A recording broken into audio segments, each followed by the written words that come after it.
The movie starts with a man drinking a glass of whiskey. His name is Attila, and he is a bandit who robs banks. This time, he plans to rob a small bank outside the town. Before the story continues, we see Attila's childhood. When he was a child, he often troubled villagers, even the priest. Attila used to sneak into the church to drink leftover drinks from parties. Then we return to the present. A policeman is in a room, and Attila, now an adult, enters. Attila has been arrested and put in jail again, as he has been caught many times before. Attila meets an inspector named Laszlo, who starts asking him questions. Laszlo finds out that Attila has robbed banks 26 times in 6 years. Laszlo wants Attila to explain all the robberies. This takes us back to Attila's past again. Attila's childhood was hard. His father could not take care of him, so another family adopted him. However, they could not control him either. One day, Attila was sent to a strict school for troubled children. At this school, life was very harsh. On his first day, he was sprayed with cold water, then placed in a room with other children. The teachers punished the children and gave them tough lessons. For Attila, the school felt like a prison.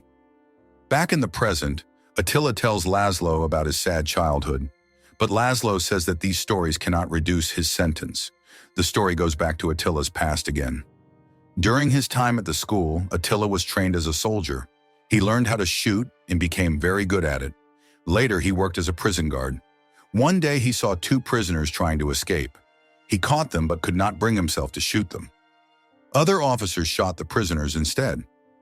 That night, Attila thought about how cruel people can be. He felt that life was a punishment for everyone. Attila decided to escape from the army. He hid under a train and managed to run away. After escaping, Attila reached Budapest. At the train station, he was dirty and tired. He went to a toilet to wash his dusty face. Soon after, a bald man appeared carrying a briefcase. Attila stole the man's clothes to stay safe. From that moment, he declared himself free and independent. Later, Attila decided to follow his dream of playing ice hockey. He joined an ice hockey club and played as a goalkeeper, but he needed a lot of practice to join the main team. The coach, Boda, was kind and allowed Attila to stay on the bench. Since Attila had no place to live, he worked as a cleaner in exchange for a place to stay. The coach even gave him a small apartment. Attila also worked as an office boy at the hockey club. He cleaned the ice rink and replaced broken lights. Despite his struggles, Attila was lucky to have friendly teammates who welcomed him. One day they invited him to hang out, and Attila saw a girl who caught his attention. He chased after her, as he had never talked to a girl before. Unfortunately, Attila couldn't ask for her name before the train she boarded left. Determined, he ran to the next station and luckily arrived before her. He finally learned her name, Kata. Hearing this part of the story, Laszlo became emotional. He realized Attila's life was much more complex than just being a thief. Back to Attila's past, he needed an ID card to work. He went to the immigration office, but the process was difficult. He was told to bring documents from his home country within 2 weeks. Returning to his home was dangerous, so this seemed impossible. Meanwhile, Attila continued his relationship with Kata. One day they went to the cinema, but Attila didn't have enough money, not even for popcorn. Kata had to pay, and this embarrassed Attila. The story moves forward. The next day, Attila and his hockey team were at the gym. Struggling with the citizenship papers, Attila asked his friend Zero for help. Zero had an uncle working at the immigration office. Attila asked for assistance, and Zero agreed to help. After finishing at the gym, Attila met Zoltai to borrow money for the documents. With the loan, Attila went to meet Zero's uncle.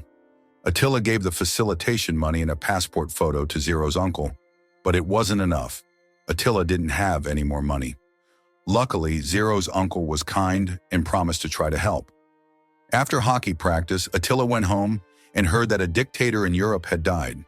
This worried him because it might delay his citizenship papers. Attila's days became boring and stressful as he worried about being deported without an ID card. He tried calling Zero's uncle, but there was no answer. So Attila decided to visit the office. When they met, Zero's uncle explained that the process was taking longer because the facilitation money wasn't enough. This frustrated Attila as he needed the papers quickly. At the same time, Attila's relationship with Kata continued. He met Kata's parents, but when they asked about his future and job, Attila didn't have good answers. Kata had clear goals for her future, which made Attila feel uncomfortable. He left the meeting early, and Kata felt disappointed. Walking home, Attila realized his future was still uncertain. The story shifts back to the present, showing Attila in prison. He is alone, with Laszlo as the only person listening to his story. Then the story goes back to Attila's past. One day, Attila went to a post office and noticed there were no guards. This gave him the idea to rob it. To prepare, he bought a wig and a toy gun from the market. At home, he dressed up like a businessman. Before going to the post office, he drank a bottle of whiskey to calm his nerves. When he arrived, Attila looked pale because it was his first robbery. At first, the tellers didn't believe him, but soon he locked them up and took the money. Attila escaped with a lot of cash. To hide his tracks, he ran into a train tunnel and removed his shoes and clothes. When he got home, he hid the money in the oven. With his newfound wealth, Attila started enjoying life. He paid off his debt to Zolti, bought a car, and even returned to see Kata after months of being away. Attila told Kata that he had been working hard to make money to impress her parents. Hearing this, Kata was very happy. One day after hockey practice, Attila's friends visited him. They suspected he had robbed a bank, but Attila lied and said the money came from selling bearskins. Over time, Attila's stolen money started to run out, so he decided to rob another bigger place. This time, he used a motorbike to escape. However, there was a security guard at the post office. Attila didn't notice at first, but as he left with the stolen money, he saw the guard. Attila quickly ran away. While escaping, he was hit by a car, but managed to restart his bike. A chase followed, but Attila escaped by jumping into a river. Attila continued robbing banks, becoming very rich. He always celebrated with whiskey, earning the nickname Whiskey Robber. Once, he even took Kata on a trip around the world. Hearing this, Laszlo wondered why someone like Attila could travel while he, a righteous man, had never left the country. One day, while practicing hockey, Attila met Gisa, Boda's son, who was going to play alongside him in the next match. Meanwhile, Attila kept robbing banks. During one robbery, the police had surrounded the area and blocked all exits. Attila escaped to the roof of the building and hid there overnight. Luckily, in the morning, he found a way to escape. Attila became a famous whiskey bandit. His story was so popular that a film and a novel were made about him. One day, Geza saw Attila arriving at the training ground. After a match where Attila got into a fight, Geza helped him. That evening, they talked about the incident and other things. Attila began to be honest with Geza about his life as a robber. He wasn't tired of robbing.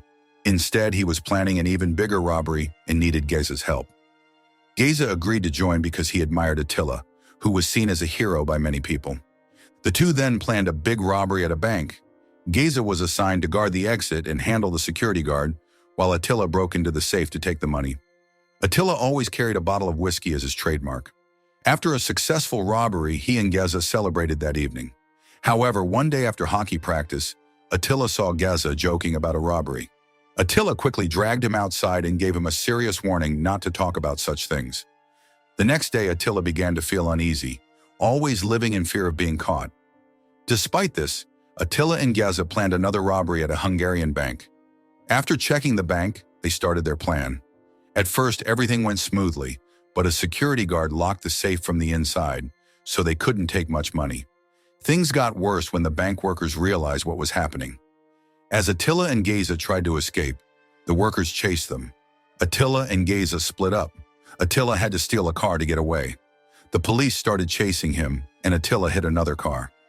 Luckily, the car still worked, and he managed to escape after a dangerous chase. Back at home, Attila was cleaning glass shards from his back when Kata arrived. Seeing him in such a state, Kata stayed silent and refused to get involved. Laszlo, hearing all of Attila's stories, prepared several charges to present in court.